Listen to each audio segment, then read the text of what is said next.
Take 3. 3 is the lucky number, right? Okay, so there's a couple of things that I wanted to show you. For those of you especially starting now, I know it's Spooky Yuki season and everybody wants to get into Santa Muerte right now. I know I did.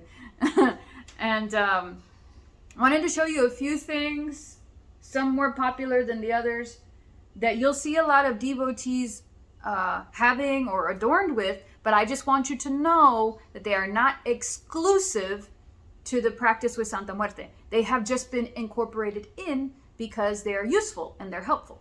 So one, the most popular one, the evil eye bracelets. Look, guys, obviously these are not from Mexico. Like they were brought into Mexico and they were utilized because, well, everybody knows that there's a such thing as the evil eye, right? Like we all know looks that can kill, when someone has daggers for you, you know, giving someone the stink eye. Everybody's heard that phrase, and that's where these guys, for the most part, come in. Now, I don't want to be disrespectful to any culture, and I'm not going to pretend that I know the entirety of the history of the evil eye, but I do know that it is not original to Mexico, and it is most definitely not exclusive to this practice. But you will see a lot of devotees wearing them. And why? Because, well, like, let's be real. A lot of us get evil snares all the time. A lot of us will get envy and jealousy and have people that are after us to hope that we do bad. So that's where these come in. And it's mainly like the eye. Usually it's when somebody's mad dogging you, you know. So that's what these are used for. Now, the way these work is you're supposed to wear them on your left wrist because that's the receiving, according to what I've heard. And it may not look like my left wrist, but this camera is mirrored, so just know that. It's on my left wrist. Mine's not evil eye, though. It's something different. But this is where you would wear it, on the left wrist. And if it breaks, unravels, gets all funky on you, is getting ready to come off, let it come off, let it fall, and get rid of it. Because what has happened, even though yours can be very, very pretty, the whole purpose, from what I've been told, is that as soon as it becomes unraveled, you've received a hit. You've been tainted, stained, cursed, hexed, whatever. Somebody gave you the stink eye. And by keeping it, you are keeping that evil snare. So the whole history, I guess, from what I've been told, once again, I have to keep saying from what I've been told, is that you get rid of it. And that's why that, like, these look kind of, you know, like they're like a little single string, you know, they're not like intricate and all rhinestoney and everything like that. That's not how they originally were, you know. They were just a little tiny string like this. So whenever it would come off, you throw it away. For real. Yeah. I don't, $10, $15, doesn't matter. You know, you would throw it away. And you would get yourself a new one. Yeah, waste not, want not, I know. But you're not really supposed to keep it. Even if you clean it, you're technically not supposed to keep it. So, that's the most popular one. Not exclusive to being a Santa Muerte devotee. Not everybody wears these that's a devotee. Just so you know, for those new people coming in. You'll see a lot of us with them, but not exclusive. Okay, so another thing is the charms. You'll see people's altars, and you'll see like abundance charms like this. Like these are frogs, toads specifically, and notice how one is obviously from a certain continent, and this one is from a separate continent. But you'll notice that these are prevalent in the practice with Santa Muerte. Why? Because they've been, for a lot of devotees, proven to bring abundance in and proven to bring money, you know, money in, riches, you know. But obviously this is not from Mexico, as you can see from the design. Look it up because I forgot the name. I'm so sorry. These are turned into coin purses.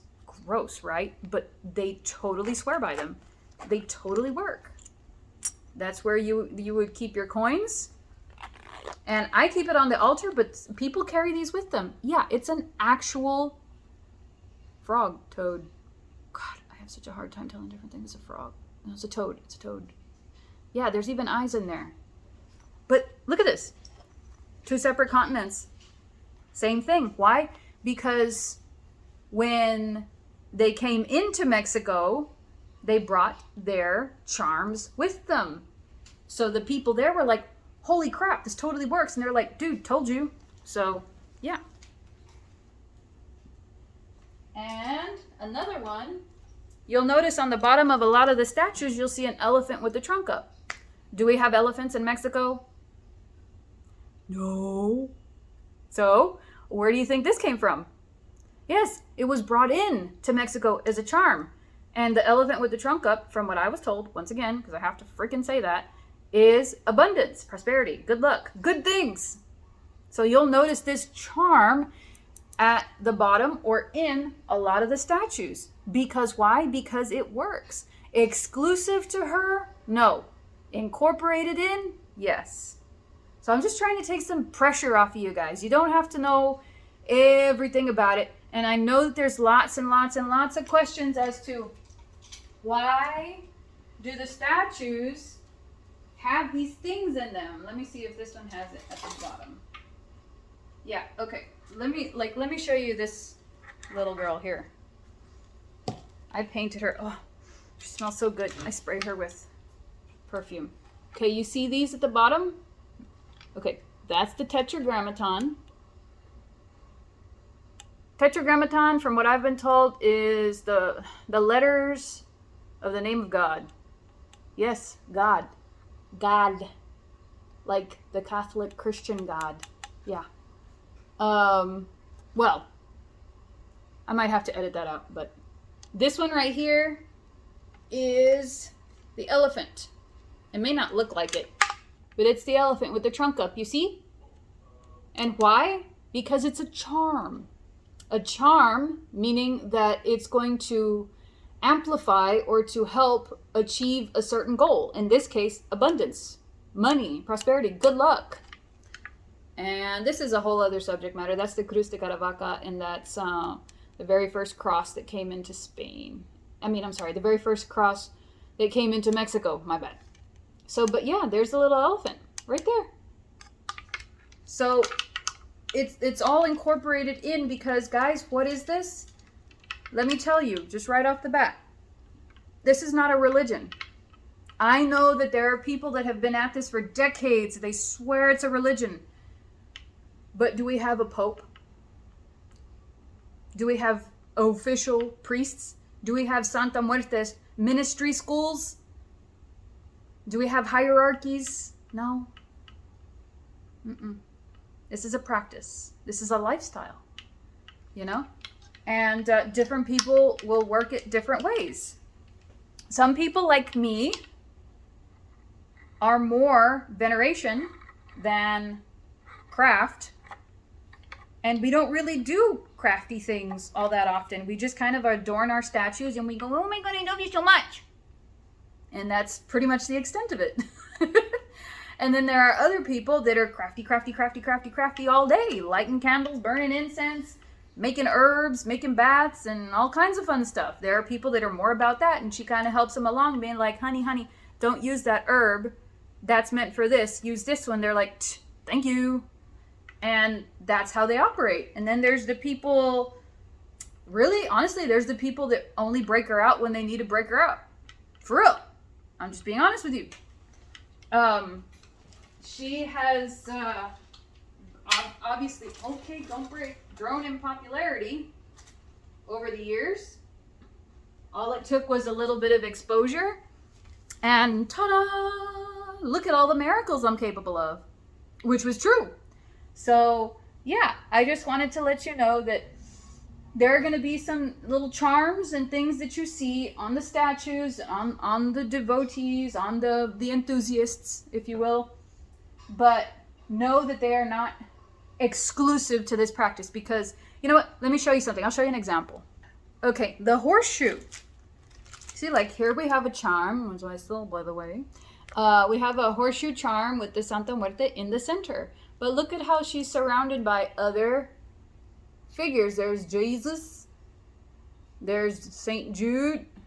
And there's that Martin Caballero, I think. Yeah. And you'll look here, and look, horseshoes with St. Michael. See how they're not exclusive? You won't know that until you go into a botanica or yerberia, or I don't know, you just Google it, and you'll see that all of these things are incorporated in because they're helpers. They're like I said, charms. They're talismans. They're little helper buddies. They amplify, which is why they incorporate them into the statue itself to kind of give it a boost, if you will. So, I just wanted to bring that video up because people would come in and be like, oh, well, I don't have the evil eye thing, or oh, I don't have this, I don't have that. It's like, you don't need it. It's just a helper. It helps in situations. So, I hope that was useful. I hope that I didn't waste any of your time. And if I did, I'm sure you'll let me know in the comments, which I'll deny. And if you have any questions, leave them below, and I'll do my best to get to them and answer them.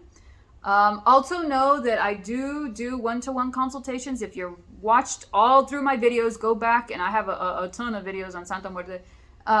If you feel like nothing that you're looking for was answered, if you have any questions that you feel like they haven't been answered, you can get a hold of me, and I'll put my Gmail down below. Message me and say that you want a one-to-one consult.